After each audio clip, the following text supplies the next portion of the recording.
All right. Welcome, Carla. We greatly appreciate your leadership. And as always at Setsi, we begin all things by acknowledging the original stewards of the various lands that we're on.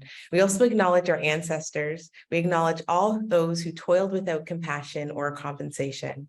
We acknowledge all the elders and community stalwarts whose shoulders we stand on as we build, share, and learn together for our collective liberation and sovereignty.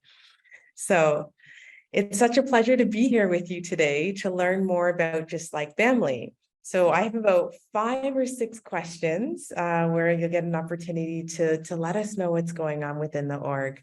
And I think I'd like to start off by learning more about your origin story and the origin story of Just Like Family and how you are disrupting multiple ecosystems with its development. Oh, what I love about this is that actually I'm creating a new origin story. So it started from the founder of Just Like Family in 2010, created a home care business because he couldn't find adequate at the level that he expected for his mother. He didn't see that in his marketplace. Mhm. And so he decided that he had to, like many great entrepreneurs, he had to actually start it by himself. And so that's where Just Like Family came from. He wanted it to be a care business that actually cared just like family without the drama. so really what was beautiful about the network of franchise partners that he had is that he deeply cared about their empathy and their own why. Right. And so when they ended up buying, it's because they equally cared about people as much as profit. So even though it's a for-profit business, it's really rooted in the why and empathy and putting people first. In fact, he had many other private equity firms reach out to him. I mean, home care is a hot business. So Right. lots of other people wanted to buy it, but he said no. Mhm. He actually looked at, I need someone who has the same values as I have. Right. So the way that we found out about Just Like Family and why we were able to create our own origin story from this is that one of a United Church, Broadview United Church, bought the Victoria franchise location back in 2020 at this point.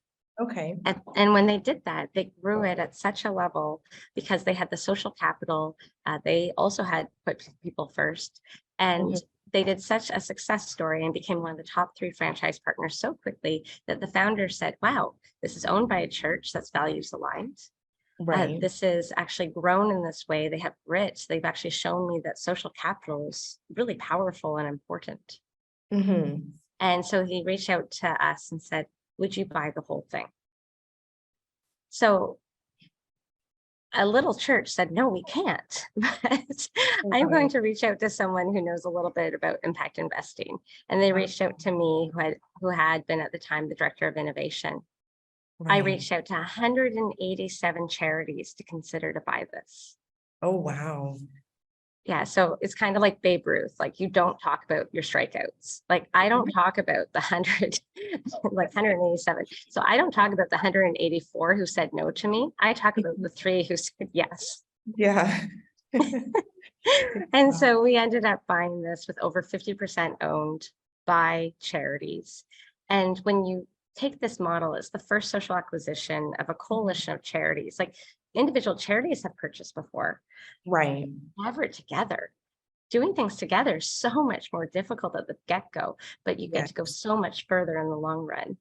Right. And so when we did this, we acquired it last May, May 1st, 2022. So coming up to our 1-year anniversary. And they said, everything has to be different. Carly, you don't have to do it all at once, but you can't go into anything with existing assumptions. Right. So when we do a theory of change, you would list your assumptions, and we have. And so every time the answer to us is, oh, it's always been done that way. Like in franchising, oh, this is how you do franchise development. This is how you onboard franchises. This is how you select them. This is how you treat them. All of that's based on existing assumptions. And we basically have decided to throw that all out the window and put people first. So can you articulate the Just Like Family mission and vision? Yeah, so our vision really is to rethink aging. And we think that by changing the narrative around aging and to rethink aging, that does have a ripple effect. Of course, you have to rethink care because they're hand in hand. But really, that's obvious to us in the care business, but so rethink aging or changing the narrative around aging is really the goal. And we find that there's so many organizations and people who that's what they care about. And how do we do that? Well, it's really putting people first every step of the way. It's not just our clients, it's their families as well.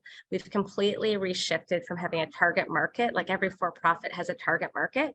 We do a stakeholder analysis. We don't treat anything as, black or white. It's literally like an individual. No, it's everyone. What's the community? Who are the partners? Who else is part of the care team? Who does this impact? We actually know that the primary caregiver as part of a family, 30% of them actually have reduced health while caring for someone. Oh, wow. So this doesn't just impact someone aging in place. This impacts their entire family. Yeah, absolutely. So how important are social acquisitions and social innovation in these times that we live in?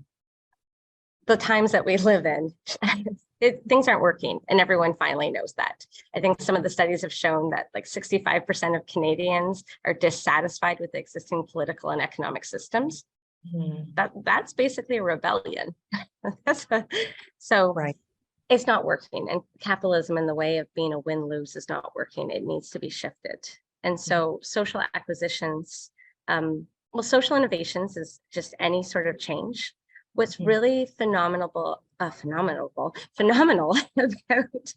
social acquisition is that the change happens at an even more rapid pace.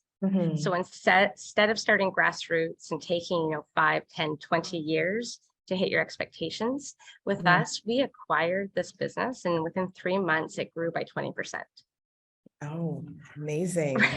So wow, to already be at such a bigger level. So we started last year, we had 29 partners. We now have 36.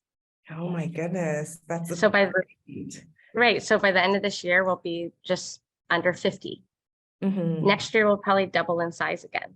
And so you're just thinking, like, if we had started from the grassroots, because just like families started in 2010, think about how long it took for their first franchise, which was 2018.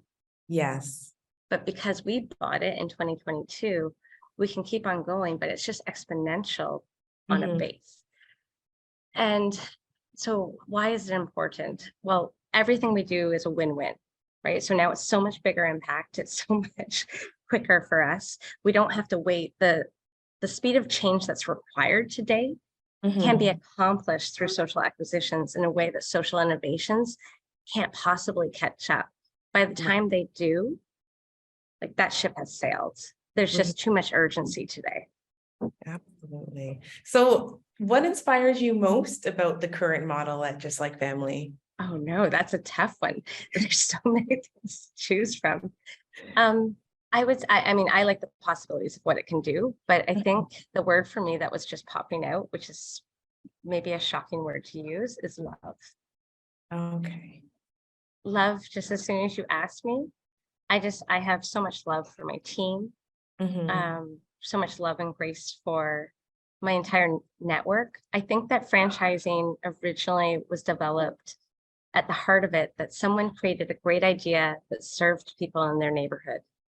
Right. And then what ended up happening is they were like, well, imagine if this great thing I've created, be it a cafe, it doesn't matter what it is, like McDonald's, like, it doesn't matter. Whatever was great in their neighborhood, like McDonald's is one of the best first-time employers and has like raised up so many people, right? So it started with like, and imagine if this was everywhere and more places in this way.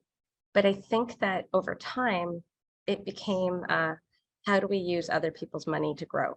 I think that me learning about franchising and realizing, like, that's not who we are. We're actually going to go to the roots of why franchise even started, about people first. And my team, when we onboard them, we always say to them, your job's the best, because every day, every interaction you have with any of our franchisees, you're helping their dream grow. You're helping, like, every interaction is making their dream bigger and making their impact in their neighborhood bigger. And we actually train new franchise partners and say, it's unethical to not talk about this. It's immoral not to tell people about just like family home care, because you make a difference in people's lives. Right. So everything I just said, I think comes to love, because I see my franchise partners grow. I see my team really, they glow when they've done something in an interaction where they've seen the change. Yes. Oh, that's fantastic. So what are some of the challenges or barriers that you face in your work at Just Like Family, and how do you and your team work to overcome them? Well, there's lots. We're always learning. I actually found it really funny. I went to the CFA, the Canadian Franchise Association National Convention, and I told them some of the things that I had done in my first year, like buying, we bought back a franchise. We ended up doing our, certain things that they said to me, no franchisor would ever do what you did in their first year. Uh-huh.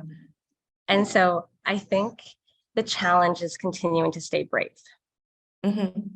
And I look back at the things that I didn't know a year ago and I laugh. I'm like, should I have even, done it? Where we are is fantastic. So 100%. But what I didn't know a year ago is frightening. Mm-hmm. But it's staying brave, staying open. I think that they're in the franchise system. People are very collaborative and they share a lot of information. It's quite nice. It's beautiful, actually. But in the larger for-profit ecosystem, people don't know how to partner, specifically in healthcare.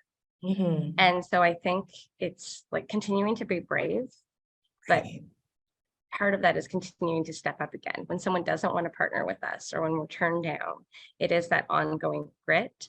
And that doesn't go away.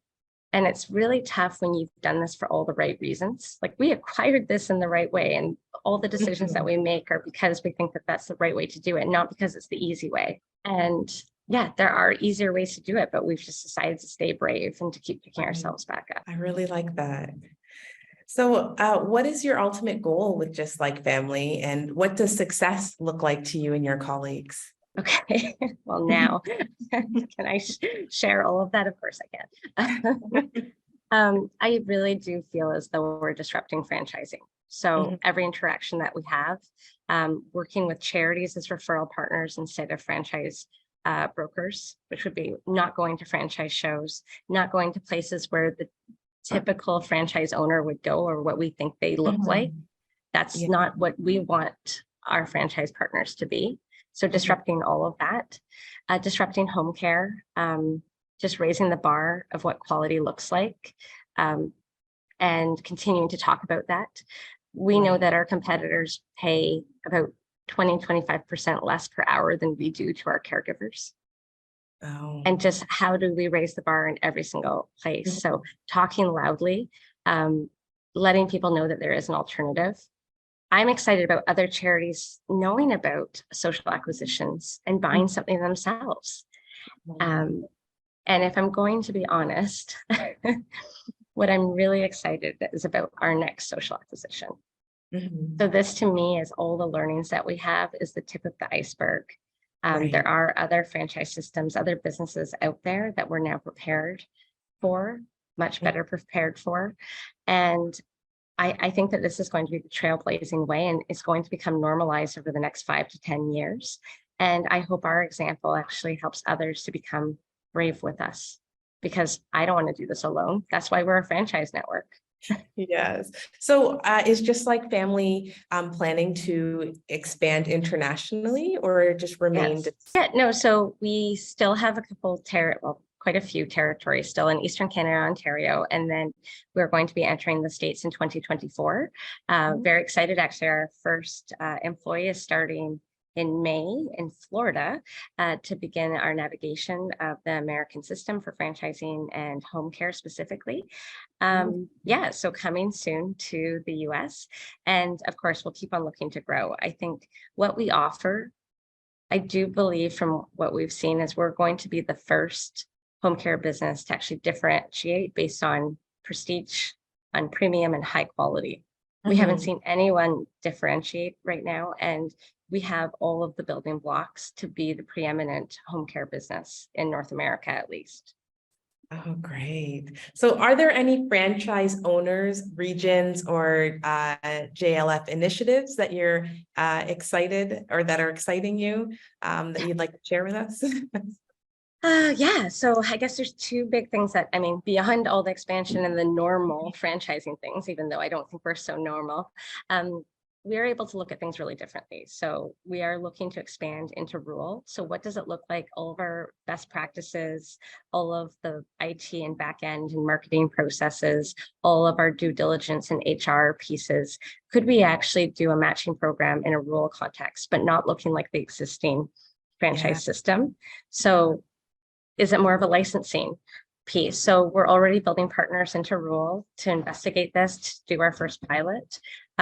We're speaking with our lawyers to set it up and structure it. But of course, just imagine having a home care business at this type of level in Halliburton, in Temiskaming, in places that maybe you don't know.